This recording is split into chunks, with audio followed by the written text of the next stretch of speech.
Jimmy, it was a classic Division V game between two teams that have really developed a pretty nice rivalry. Yeah, it has been, and these games have kind of been this way for the last 3 or 4 years up at their place, and then this year down at our place, and now in at the finals of the state tournament. The way this game started, not the kind of start you wanted, but you managed to hang in there. What were you most unhappy with in the first half? What did Assumption do to kind of gain the edge in your mind? Well, I thought the first half we just weren't patient in running what we wanted to run, and then we kind of got in a hurry, and again, that's a little credit to their defense getting out pushing us a little bit, but I thought we had too many unforced turnovers where we didn't give ourselves a chance to even get a shot. I thought that was the biggest thing. The way you were able to battle back, though, what was said at halftime? What did you want to do instantly in the second half to change the tempo of this game? Well, I wanted to score right away coming out of halftime, and we turned it over, and they hit the first basket, so that wasn't the best sign coming out, but we just told them at half, we said, hey, if this is the last game, let's at least play our style of basketball and go out there and play hard, and I thought the kids responded to that. They got to press up a little bit more, we got a few more deflections, and maybe hurried them out of what they wanted to do a little bit.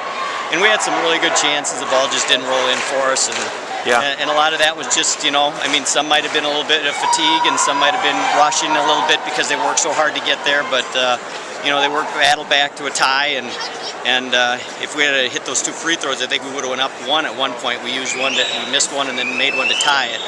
And you never know if we'd have got the lead, what the difference would have been. It was almost the exact duplicate game as it was in Barnwell, other than we got out in front and they came back. Right. Yeah, it was a great battle. I mean, they're a quality ball team, and I guess if you look at our only 2 losses of the year, we're the best team in the state. I guess you can walk away saying, hey, we had an awful good year. That's a good point. The 2 free throws by Madison to tie the ball game at 31 were followed by a sequence on defense there in the full court pressure where it looked as though you had their big girl trapped under your basket. She went backwards, went down to knees, and I don't know, obviously the officials are right there to see the control of the basketball, but seldom do you see someone not on the base of her feet not get called for a travel. Well, she was dribbling going down, and I could see that, but I thought when she was down there, she was kind of using those knees to kind of move around a little bit to stay away from pressure. That would have been a big turnover underneath our own basket right there, and then they go down and get fouled, and she hits the free throws, to go up 2, and we had another good look and just didn't go in. Yeah, I mean, they were great at the free throw line. You guys answered that once you finally got there. Yeah. It showed the kind of fundamental skill these 2 programs have and what they put on here at the Resch Center. Yeah, and I think our youth showed a little bit tonight starting out the game with the big of the game was and who we had to play, but I thought that they settled in, and I was really proud that they made it a fun game, an enjoyable game to watch for the crowd because people did sound like they were getting into it. The 3-pointer by Maddie to make it a 1-point game, followed by a couple possessions then where you have the option, dribble in, take shots. What was the game plan in terms of the kind of shots you were looking for down the stretch?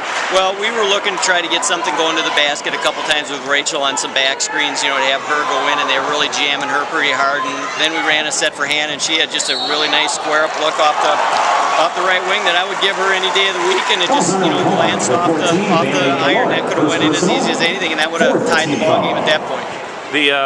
So many kids coming back. I know you lose one very precious senior. How do you balance the 2? We asked Stacy when she was up here how you walk off the court. You have to feel good about a gold ball with this program as young as you are, but knowing that Madison won't be in the equation next year, how do you leave the Resch Center?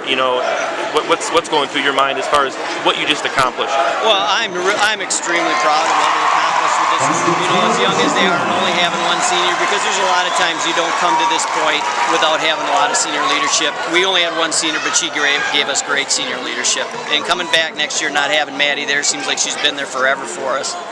Just a really nice person, solid kid.